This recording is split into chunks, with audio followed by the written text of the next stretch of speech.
ल अहिले चाहिँ लेक साइडको यो फेवातालको नजिकमा छु।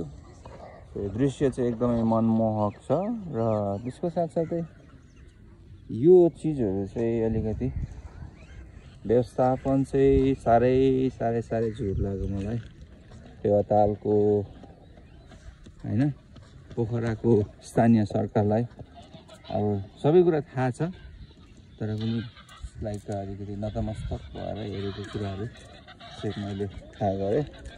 सो एकदमै इन्टरनेसनल पोइन्ट हो यो हैन। यो इन्टरनेसनल टुरिज्म एरियामा पनि यो किसिमको हुनु चाहिँ सिम्सलाई अलिकति लज्जास्पद नै छ। यहाँको ब्युटी आफैमा एकदमै राम्रो कुरा हो। प्रकृतिले हामीलाई यस्तो दामी कुरा दिइरहेछ, तर पनि हामी मानव जातिले चाहिँ धेरै कुराहरू बिगारिरहेको कुराहरू मैले पाइरहेको छु। सो तपाईँहरू पनि if you are from Pokhara local सरकारलाई तपाईँहरूले पहल गर्नु होला कसरी सुन्दर बनाउन सकिन्छ। तपाईँहरू कतिजना आउनुभएको छ भने डु कमेन्ट।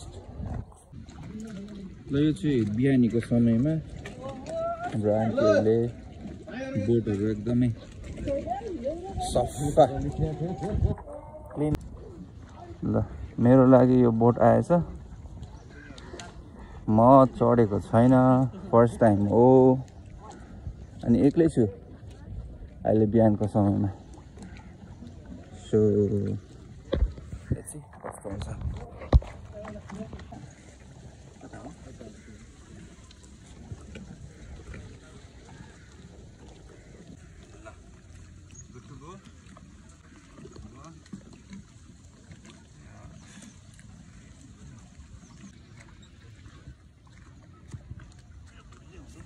अलिकति अगाडि सर्नुहोस्,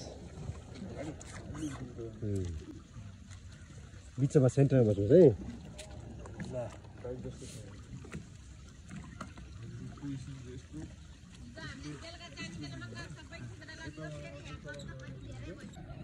बस्नु त बस्यो हो, पुरै जिउ हल्लिरहेछ, डर लाग्यो मलाई त।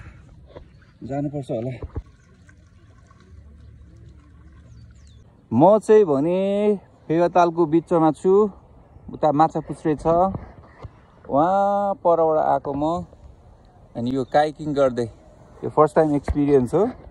अघि सुरुमा चाहिँ गाह्रो भएको थियो, अनि यो दुईपट्टि नै खुट्टा यसरी झारे पछाडि चाहिँ सजिलो हुने रहेछ। र बिचमा छु म, बिचमा छु, उता स्तुपाहरू छ र रमाइलो एक्सपिरियन्स भइरहेको छ। सो तपाईँहरू पनि आउनु होला फेवाताल र यस्तो सुन्दर दृश्य, सुन्दर पलहरू बिताउनु होला। मैले चाहिँ आज बिहानको खाजा पनि छुटाएको छु बाइ द वे। हाम्रो कार्यक्रम चाहिँ 8:30 बजेदेखि हुने हो र अनि म चाहिँ यो काइकिङकै लागि भनेर चाहिँ खाजा बरु छोडिदिने। 7:30 मा खाजा हुन्छ, खाजा छोडेर एकैचोटि क्लासमा चाहिँ म जान्छु कार्यक्रममा चाहिँ 8:30 बजे। सो 1 घन्टाको 400 रुपियाँ चार्ज गर्नुहुन्छ उहाँहरूले र रमाइलो छ। अब म परतिर जाने कोसिस गर्छु। अब त कम्फर्टेबल भइसक्यो मलाई। सुरुमा चाहिँ साह्रै अप्ठ्यारो भएको थियो खुट्टा दुईटा माथि राख्दाखेरि चाहिँ। सो अहिले चाहिँ रमाइलो भइरहेको छ। आजको लागि यति नै। काइकिङ पनि गरिसक्यो र अब म अलमोस्ट फर्किने तयारीमा छु। अनि हामीले मिठो उताबाट मलाई लाइट दिइरहेको कारणले गर्दाखेरि मैले यहीँबाट बिदा माग्ने गरेँ। यो छोटो मिनी ब्लगमा तपाईँलाई स्वागत र बिदा। धन्यवाद, तपाईँहरूले हेरिदिनु भयो, धन्यवाद छ। र तपाईँहरू पनि फेवाताल आउनु होला, तर आएर त्यो बाहिर चौरीतिर, रेलिङतिर, यताउति चौरीतिर सबैले फोहोर नगरिदिनु होला। बियरको बोतल, चिप्सको प्लास्टिकहरू यताउति तपाईँहरूले नफालिदिनु होला। डस्टबिनहरू छ त्यो डस्टबिनमा फाल्नु होला।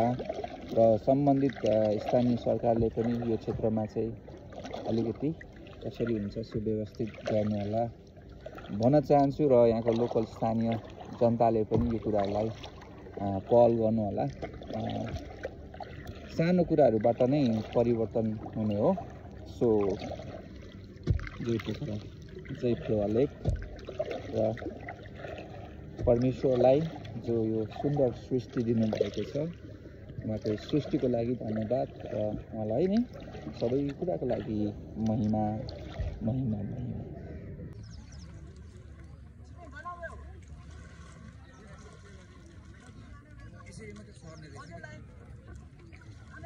खुट्टा पानीमा हाल्नु भयो भने ब्रेक हुन्छ कि। फाइनली यो के रे काइकिङ हो ब्रदर? सर्फिङ। सर्फिङ हजुर। ल सफल तरिकाले 1 घन्टा बितायो ब्रदरलाई थ्याङ्क यू सो मच। ल